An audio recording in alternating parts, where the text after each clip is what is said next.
and I'm gonna. Okay, so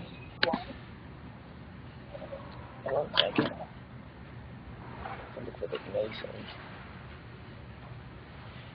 Une petite présentation, et ça c'est le docteur Charles, Paul Evans Grégoire Charles.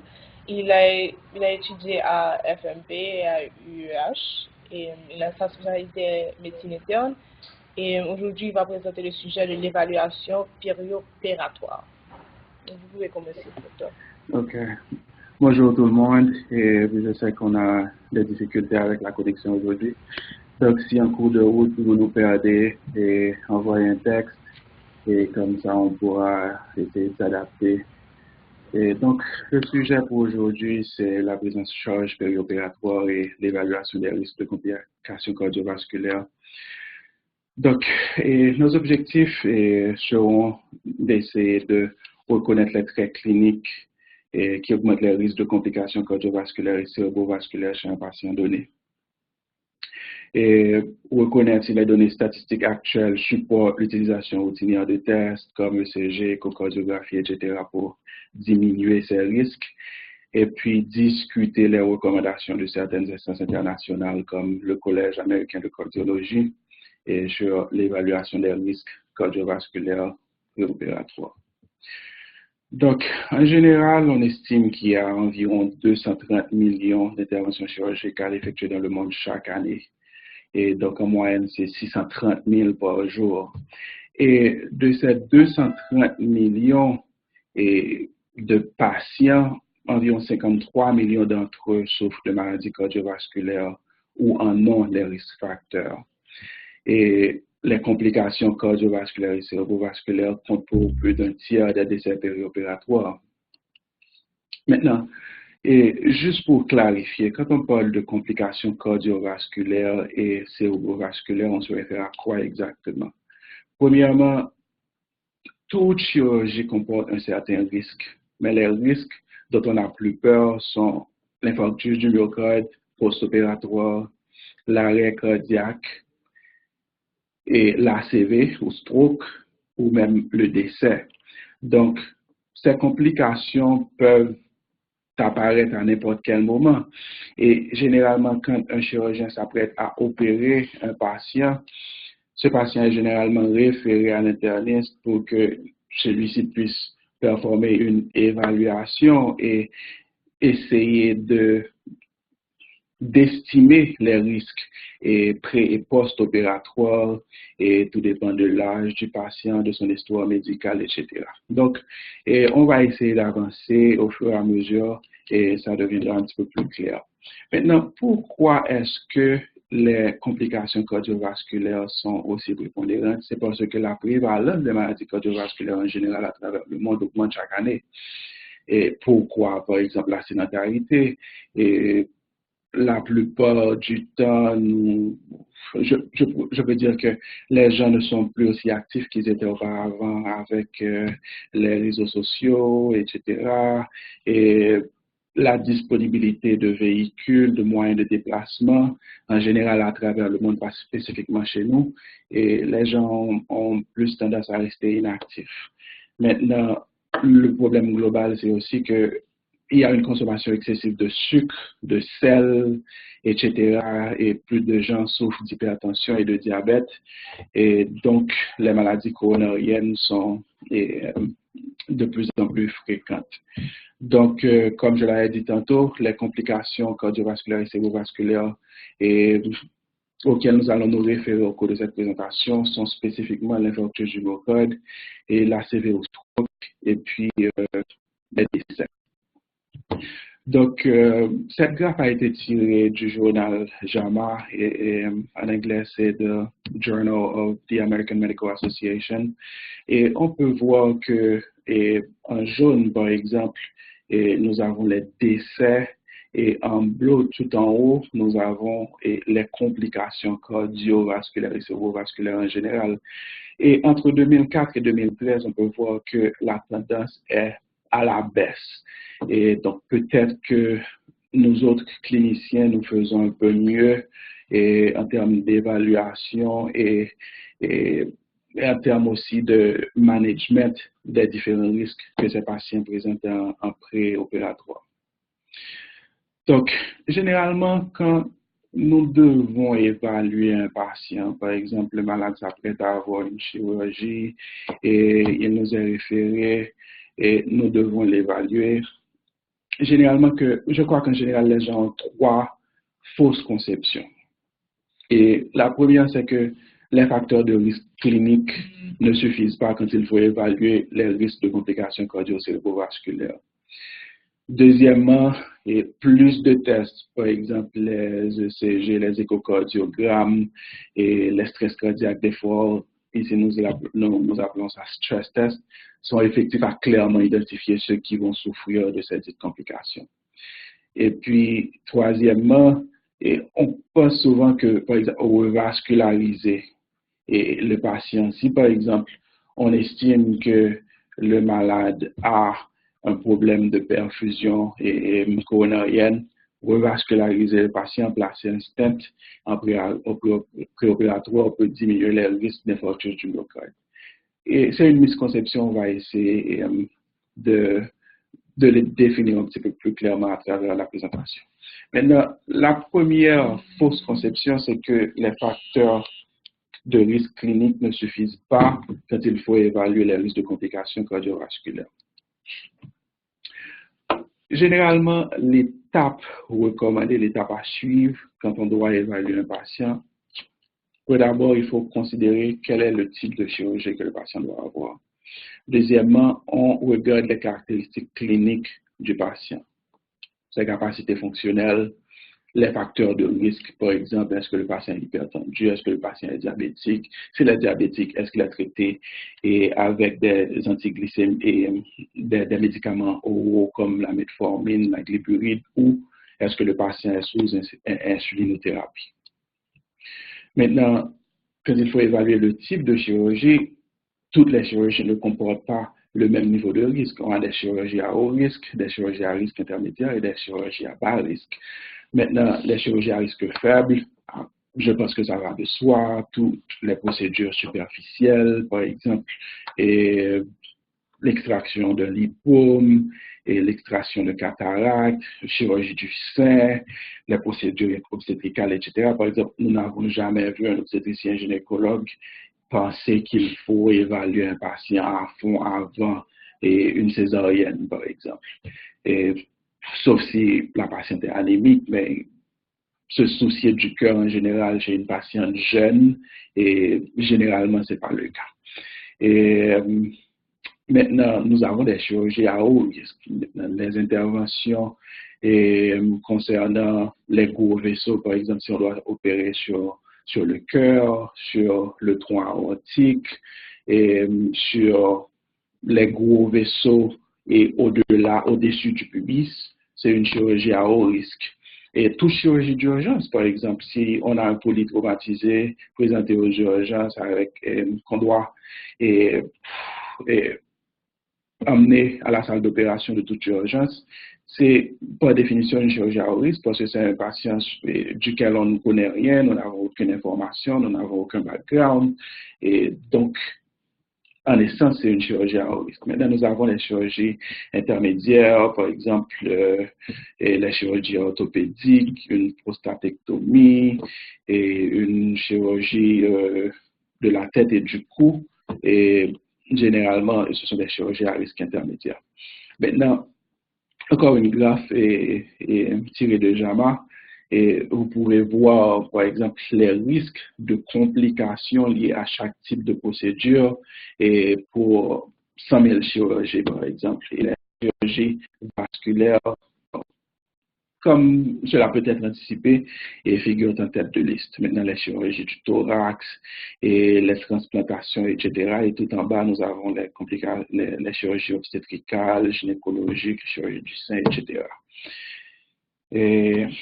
Donc, dans la première étape, c'est d'abord considérer, OK, quel procédé chirurgical exactement le patient doit avoir.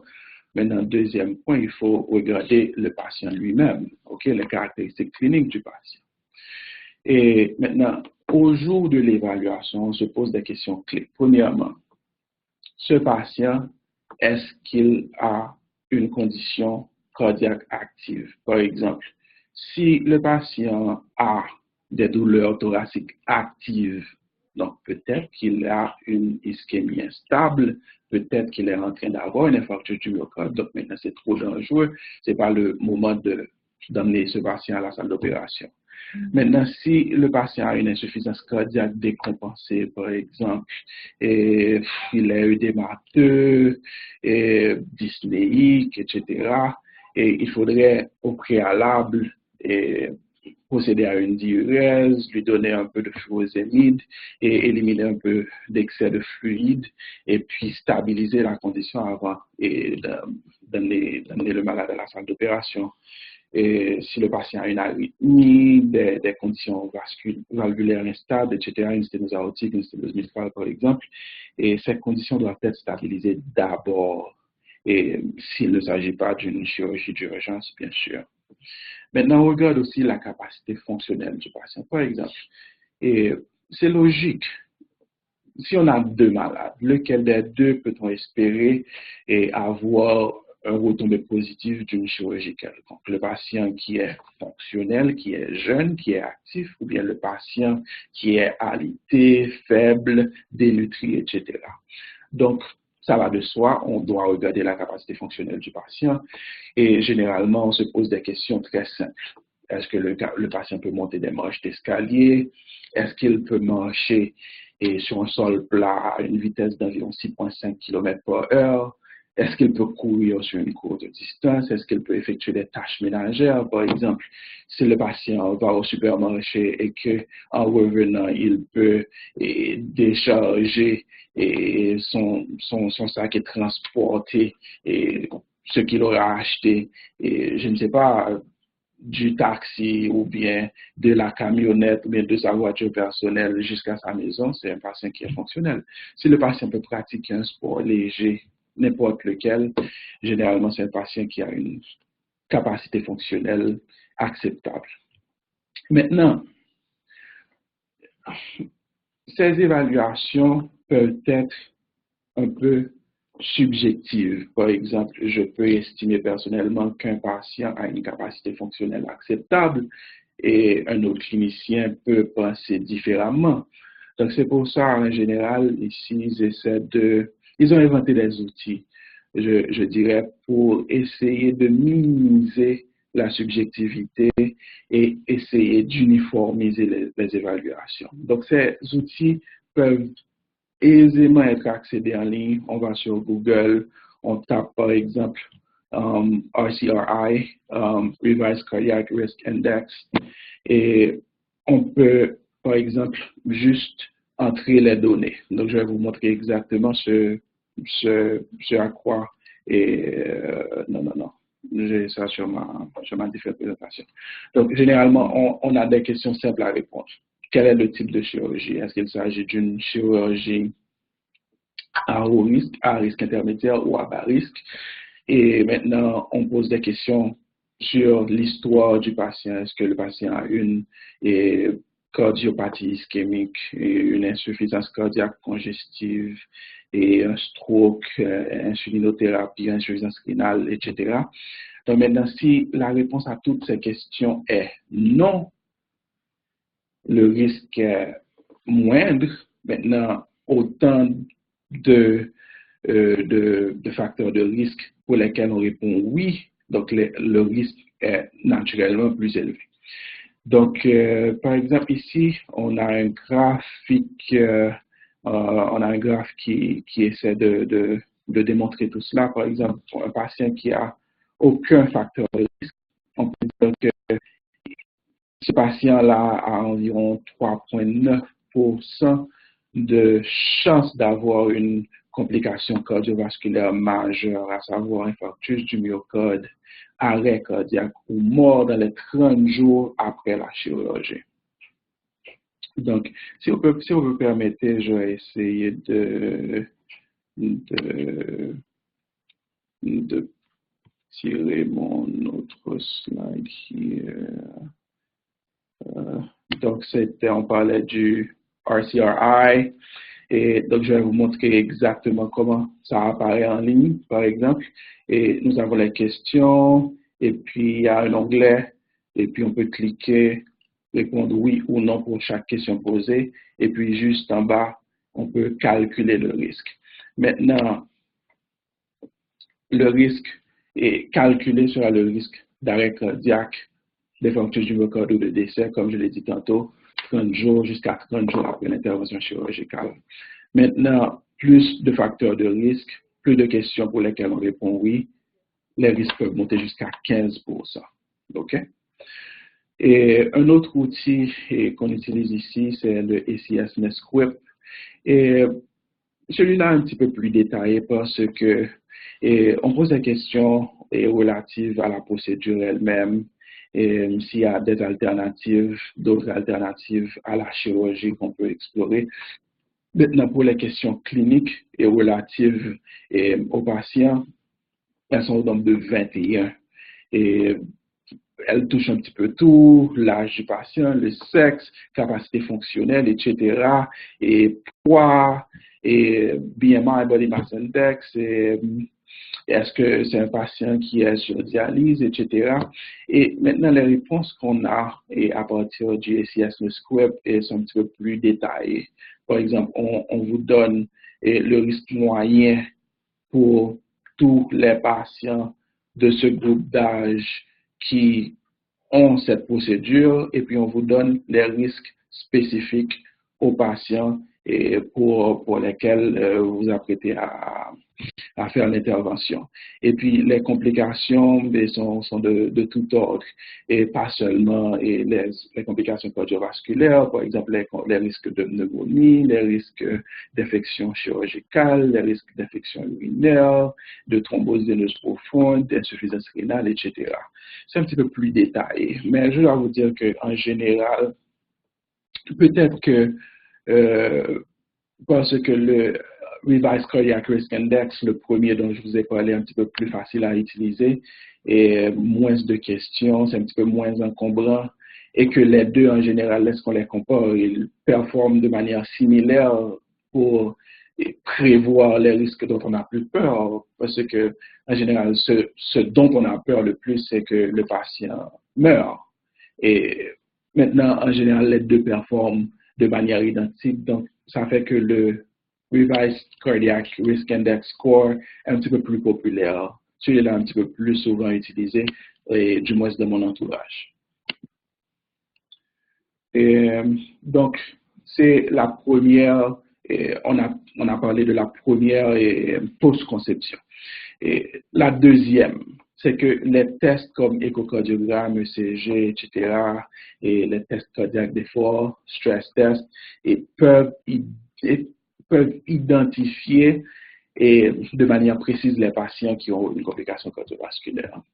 Et maintenant, si on y pense, je crois comprendre pourquoi les gens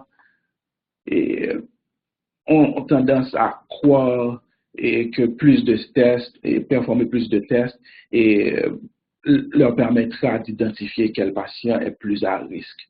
Par exemple, si le risque auquel on se réfère, c'est une infarctus du myocarde ou bien un arrêt cardiaque, on se dit, bon, le plus d'informations que j'ai du cœur du patient, le mieux c'est. Par exemple, si on a un stress test, par exemple, et on amène le patient à l'hôpital, on le met sur un treadmill, et on lui demande, sur un tapis roulant, on lui demande de courir, de s'exercer pendant un certain nombre de minutes, d'augmenter la fréquence cardiaque jusqu'à un certain niveau, et tout dépend de son âge. Et puis, on obtient une courbe électrocardiographique, et tout de suite après, et s'il n'y a pas d'ischémie, ok, oh, c'est bien, on se sent un petit peu mieux.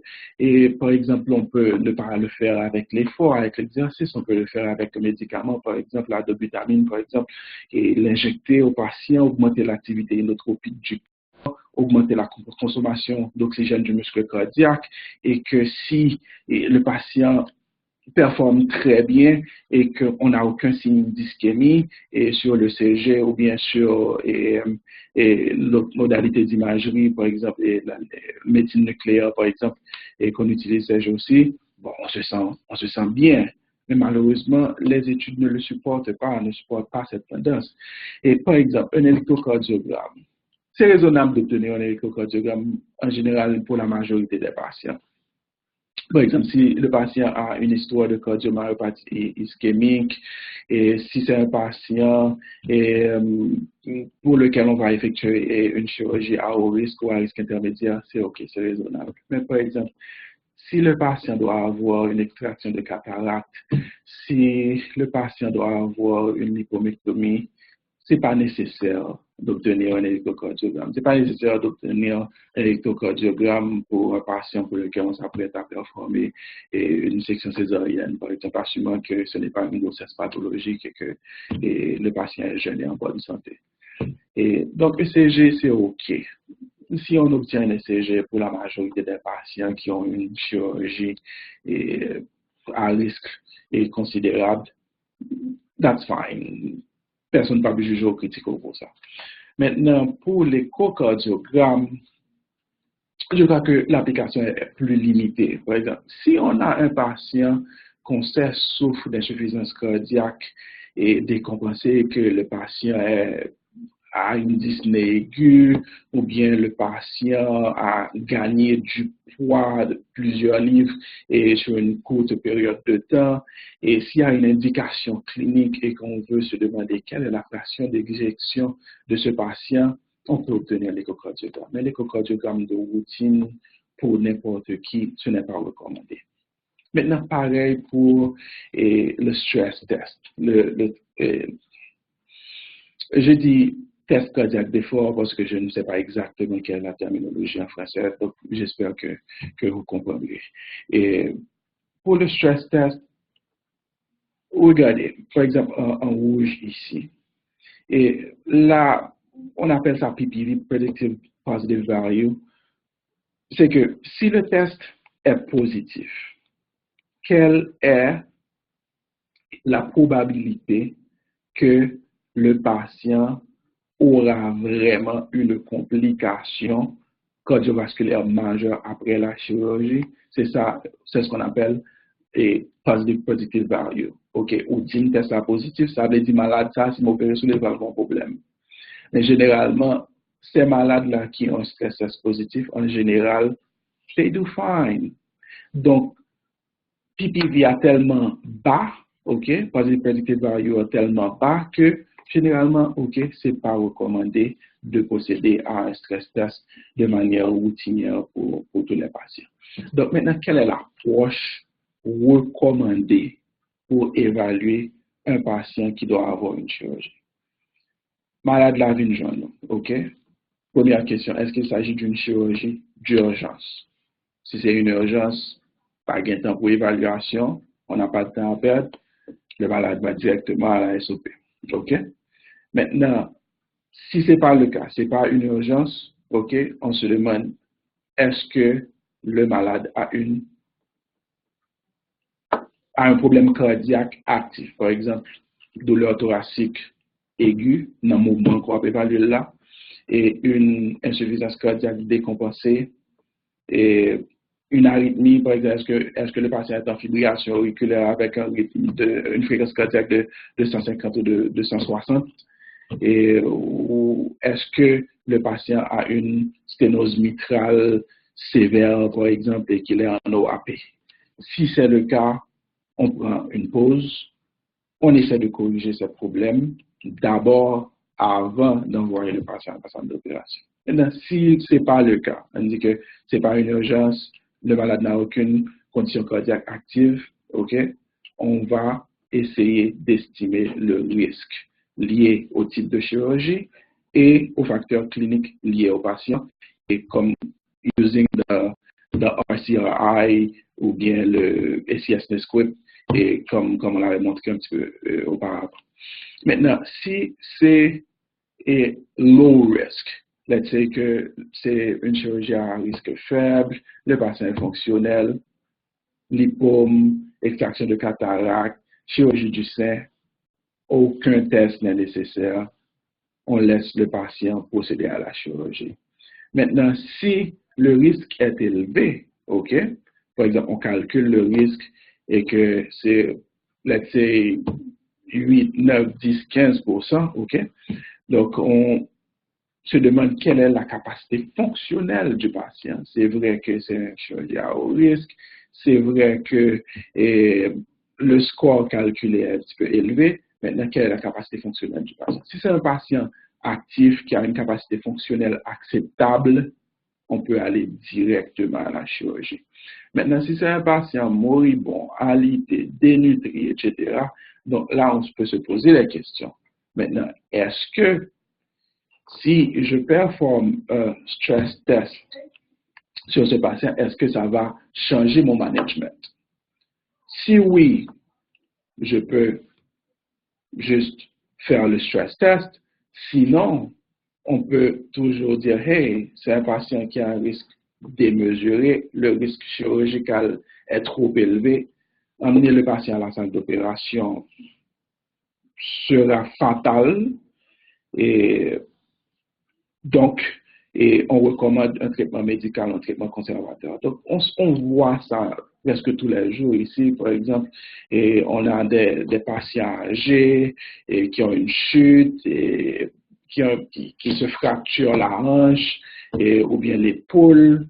Et maintenant, quand on évalue les risques, c'est trop élevé. Et puis, bon, hey, peut-être que le patient aura une fracture de la hanche non réparée ou bien une fracture fémorale non réparée et que le patient sera un petit peu alité pour plusieurs semaines ou plusieurs mois ou bien ne jamais regagner une capacité fonctionnelle. Mais on ne peut pas prendre le risque d'emmener ce patient-là à la salle d'opération parce que les comorbidités, le risque est trop élevé. Donc, ça arrive. Donc, si on regarde ce tableau, la majorité des patients n'auront jamais besoin d'un échocardiogramme ou d'un stress test avant d'aller en salle d'opération. Seuls les patients dénutris, moribonds, alités, etc., ou bien ceux qui ont, par exemple, une histoire de maladies cardiovasculaires compliquées et plusieurs infarctus du myocarde auparavant une décompensation cardiaque, par exemple, et ces patients-là, généralement, ont besoin de plus d'évaluation. Maintenant, la fausse conception, la troisième, c'est qu'on se dit que, OK, ce patient-là a une sténose coronarienne et que, bon, et le flux sanguin, et on choisit n'importe vaisseau coronaire on est dans left anterior descending, et n'importe vaisseau, pas songer comme nous nommons généralement en français. Et let's say they have like an LAD stenosis qui est assez sévère et pour maintenant tout que OK, donc si nous capons malade ça nous menons dans casse là et puis nous fait cardiologue là mettons stent ouvert et vaisseau qui sténoséa et puis pour rétablir flot sanguin dans myocarde là de manière optimale malade ça en forme et la performer très bien après chirurgie. Son sujet que a été étudié dans le New England Journal of Medicine, et je crois que c'était en 2004, ça a été étudié de manière détaillée.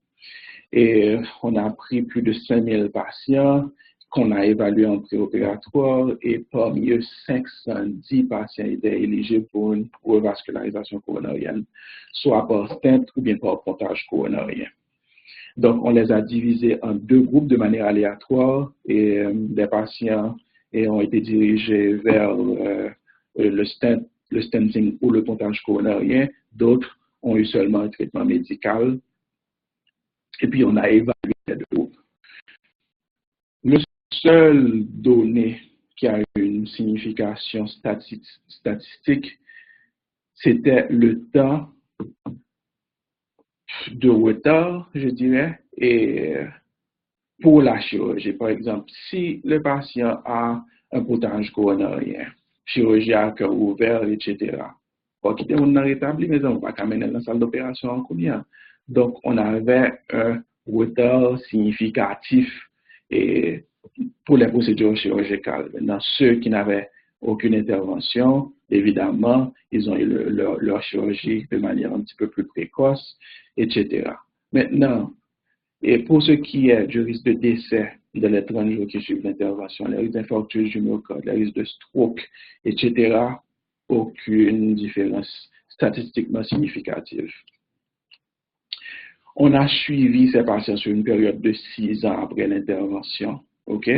Donc, nous avons ceux qui n'ont pas eu de revascularisation coronarienne, pas de stent, pas de pontage, et ceux qui ont eu ces procédures sur cette période de 6 ans, vous voyez, les deux lignes se confondent. Aucune différence. Aucune différence. Donc, à partir de cette étude, on est venu à cette recommandation formelle qui dit qu'il n'est absolument pas recommandé de procéder à une revascularisation coronarienne en période préopératoire dans le seul but de diminuer les risques cardiovasculaires. Donc, c'est clair, c'est net, ça a été étudié depuis 2004. Maintenant, la logique derrière tout ça, je crois, si on pense un petit peu à la physiologie, ça peut s'expliquer tout seul. Par exemple, si on a une intervention chirurgicale chez un patient, on a les tissus qu'on a sectionnés, des vaisseaux sanguins qu'on a sectionnés, etc. Et le corps a été ouvert et manipulé de manière agressive. Maintenant, qu'est-ce qui se passe? Il y aura une réaction inflammatoire parce que le corps va naturellement essayer de cicatriser et de réparer les tissus qui ont été manipulés. Maintenant, cette réaction inflammatoire elle-même, OK, elle permet de réparer les tissus lésés, mais aussi, elle prédispose le patient à former des caillots sanguins parce que c'est logique. Si on sectionne des vaisseaux sanguins durant la procédure, le corps, naturellement, essaie de faire l'hémostase, d'arrêter l'hémorragie. Donc, chaque fois qu'il y a un vaisseau sanguin sectionné, le corps essaie de former un caillot pour essayer de limiter l'hémorragie, de limiter la perte de sang. Maintenant, en période préopératoire, on ouvre le patient, on manipule les tissus, on sectionne des vaisseaux sanguins, etc. Le corps n'a aucune idée de ce qui se passe et essaie de réparer tout ça. Maintenant, si ce patient-là a un stent et dans l'un des vaisseaux coronaires, ce qui va se passer, c'est que le patient aura une thrombose parce que le corps essaie de manière frénétique et réparer tissu, comme ça par réaction inflammatoire démesurée ça, ok, ou un état d'hypercoagulabilité, qui vient faire que le patient a tendance à former des caillots sanguins à l'intérieur du stent.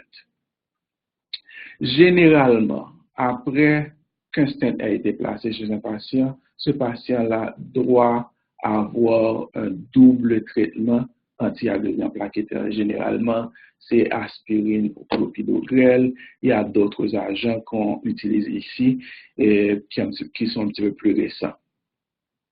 Et à 70% des cas de thrombose de stent surviennent chez les patients chez lesquels on a dû arrêter l'aspirine ou bien le clopidogrel de manière prématurée. Donc, c'est quoi les recommandations, par exemple, pour un malade qui a eu un stent? Let's say que vous avez un malade que vous avez évalué dans une période préopératoire et que pendant que vous examinez le malade là et que pendant la période ça que l'hôpital là ou bien période préopératoire là, vous réalisez que malade ça a une angine instable ou bien malade ça a un infarctus du myocarde qui l'a fait combien là et que vous n'avez pas le choix de toute façon comme si faut assurer ou take care problème ça. Okay? Donc, malade là, elle est dans 4 labs et on met un stent pour lui. Généralement, il y a 2 types de stents. Ça, les BMS, bare metal stent, et DES, drug eluting stent. Maintenant, en fonction du type de stent que le patient a eu, si son bare metal, généralement, il est recommandé pour au moins 30 jours avant qu'on retire le sous aspirine et Plavix là. Parce que automatiquement, quand on filme tes stents là, malade ça doit commencer aspirine avec clopidogrel pour au moins une période de 1 an sans interruption. Maintenant, si par exemple, pendant la période ça et que est obligé à aller dans la chirurgie, obligé à une opération quelconque, et si malade la teglomber, mais dans cette première catégorie qui est sous gauche là dans le graphe là, ok, il est recommandé pour attendre au moins 30 jours. À moins de 30 jours, c'est risqué. Il y a un risque de thrombose de stent. Et s'il y a une thrombose de stent, malade là pourrait avoir l'autre infarctus du myocarde, un deuxième infarctus qui est fatal. Donc, généralement, on recommande d'attendre plus de 30 jours. Maintenant, l'autre aspect, c'est l'autre opportunité, ou bien l'autre catégorie de stent, c'est drug eluting stent.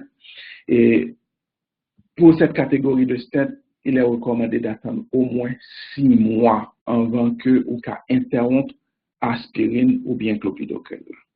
Maintenant, là, essayer de pousser enveloppe là, anti-crasse plus, il dit que, ok, si entre 3 mois et 6 mois, malade là, obligé d'une chirurgie et que obligé de camper aspirine clopidogrel là, et bon, son petit bac. On a parlé de camper aspirine et clopidogrel là, pas oublier que de l'agence a aussi des anti-agrégants plaquettaires. Donc, là où il y a 2 agents anti-agrégants plaquettaires qui ça va le faire, si plaquette n'est pas fonctionnelle, pas gagner information de caillot, c'est pas information de caillot, pas gagner hémostase. Donc, malade ça a un risque d'hémorragie et pendant l'opération et tout risque d'hémorragie intra-opératoire, car bon, hypotension intra-opératoire. Donc, si nous avons une hypotension, risque pour malade la mourir après ça, ou bien pour le bon stroke, ou bien pour le arrêt cardiaque là élevé. OK? Donc, pour diminuer le risque d'hémorragie, c'est peut-être ça, OK, que vous êtes obligé de camper médicaments ça en période préopératoire pour que malade là, aller dans la salle d'opération pour le pas de hémorragie. OK?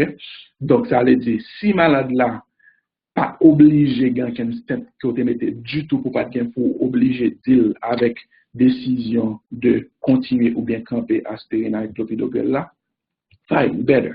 Et c'est pourquoi que c'est pas recommandé de faire une reperfusion coronarienne de routine chez les patients et qui ont un certain degré d'ischémie cardiaque. Donc, si vous êtes obligé de faire, fine. Maintenant, l'offre est obligé de faire combien? OK, on est obligé de respecter les guidelines qui dit que si son berbédo stent, obligé de 30 jours au moins avant qu'on pense campagne, OK? Et si c'est un drug eluting stent, obligé de 6 mois au moins avant qu'on essaie de camper aspirine ou bien Plavix là, ou bien dans certains cas, si bagay là, risque ou pas attendre trop, ou qu'à essayer de camper en 3 mois et 6 mois après que malade a tenu un stent. Donc, maintenant, ces 3 fausses conceptions, c'est que nous gardons en détail déjà et que nous carrons pour qu'ils savent que c'est des fausses conceptions. Premièrement, nous établissons clairement que nous avons juste gardé type de chirurgie, nous avons gardé capacité fonctionnelle malade là avec histoire médicale pour nous regarder est-ce que les cas de la chirurgie ou pas. OK? Ça correspond à la majorité des cas, la majorité des patients.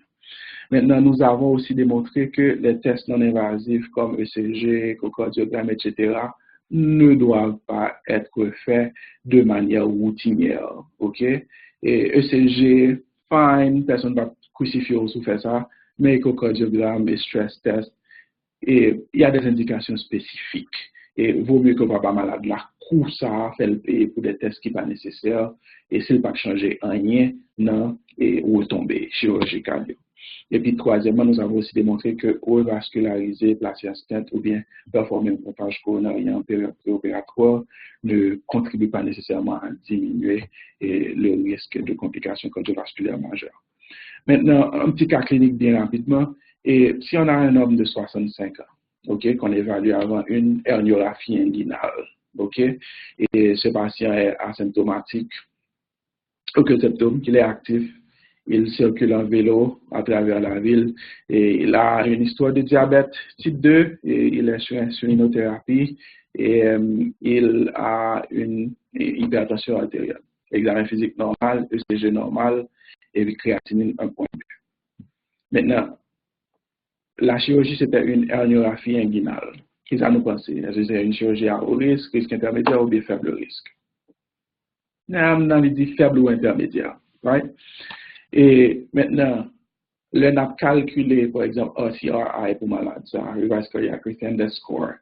Et est-ce qu'il aura 0, 1, 2 ou 3 facteurs de risque? Pour lui, il est hypertendu, il est diabétique sur insuline, donc il aura 2 facteurs de risque. OK? Donc, pas oublier que graphe là, OK, à partir de 2 facteurs de risque, il est à 10% d'avoir une complication majeure dans les 30 jours, infarctus du myocarde, arrêt cardiaque ou bien décès. OK? Donc, il a un risque élevé si on tient compte seulement du score. Maintenant, que faire avec ce patient? Est-ce qu'on répète le CG au matin de l'intervention? Est-ce qu'on obtient un échocardiogramme? Est-ce qu'on ordonne un stress test? Ou bien, aucun test n'est nécessaire, on peut procéder à la chirurgie.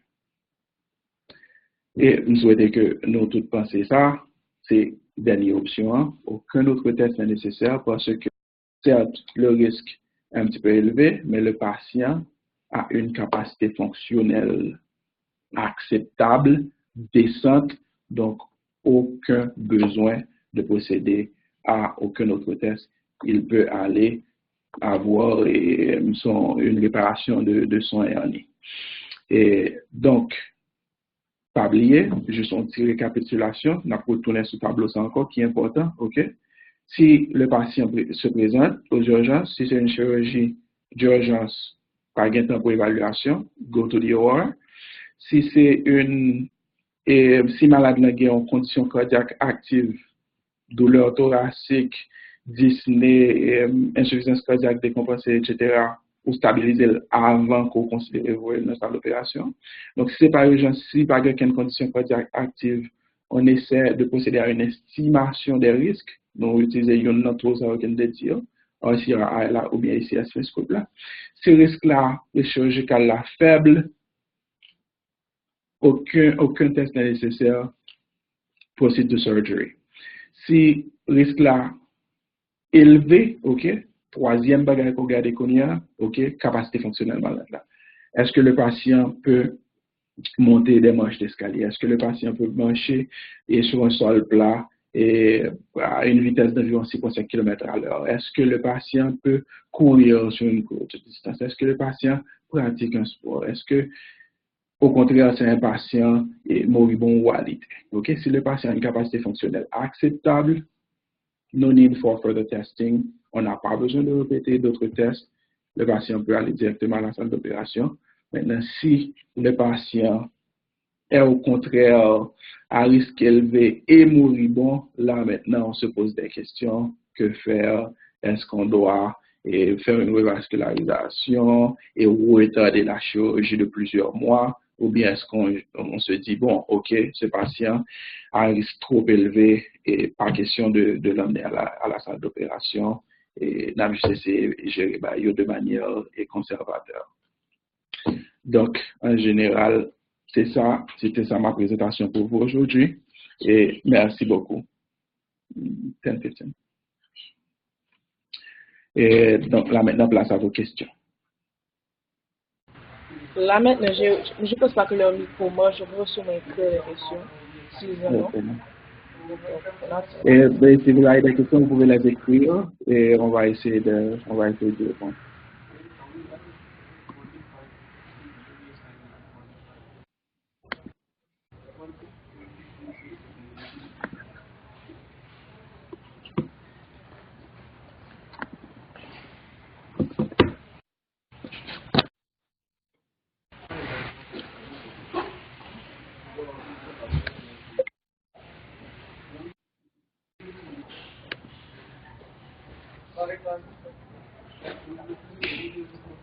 Et qu'est-ce que j'entends là, c'est de ton côté ou bien c'est là-bas?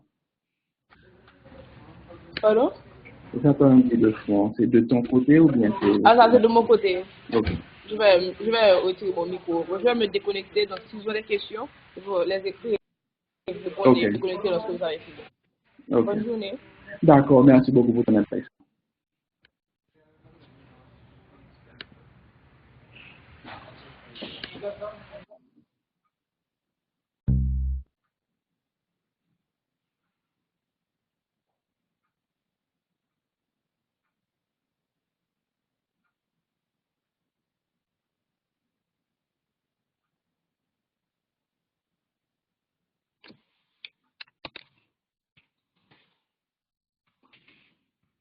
Aucune question?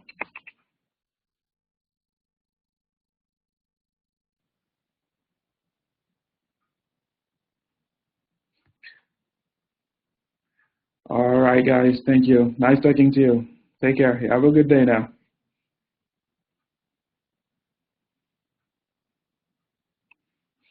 Merci. Merci.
va bon, non pas tellement bon, non?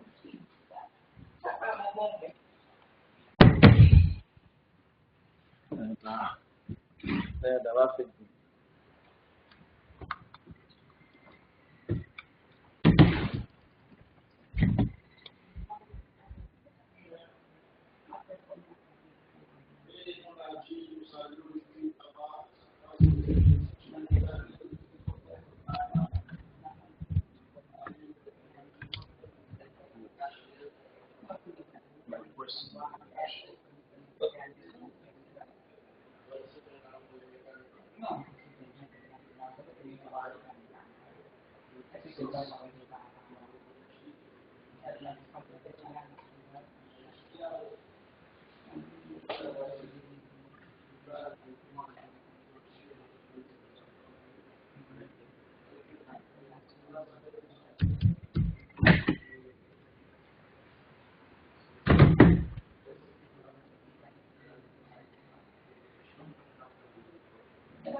Position on the company that was not planning to